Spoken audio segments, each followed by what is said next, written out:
Hello mga ka-trending, welcome back to ZK Trend. Literal talaga na unstoppable si Bel Mariano. Ayon dito sa post ng kanyang RM, ay kahit bumagyo ay talaga namang unstoppable ang pagpunta nga ni Bel sa Iloilo. Ayon nga dito, it's supposed to be in Guimaras but all boats rides from Iloilo to Guimaras got cancelled due to typhoon but she's unstoppable.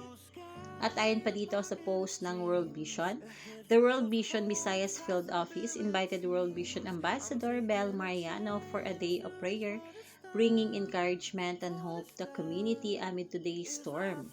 Despite the weather, Bel affirmed her commitment to stand with her kababayans, praying for their safety and protection. She met the Visayas team with her signature warmth, spending meaningful moments with children and youth in Iloilo, sharing stories, playing games, praying with them, and handing out gifts that spark joy.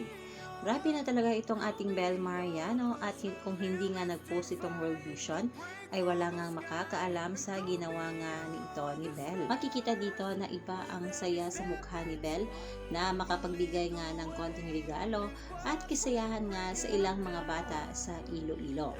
Na kahit nga umulan at bumagyo ay talaga namang present na present pa rin ang Team Bel at syempre ang ating Bel Mariano para nga sa ating mga kababayan.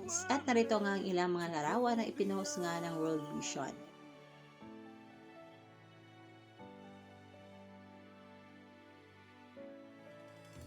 I won't forget where I came from. I'll use my past to build my future. Keep moving forwards, go beyond what they thought possible. If I fall, then I'll get back up, try again, come back stronger. No one, they build can stop me.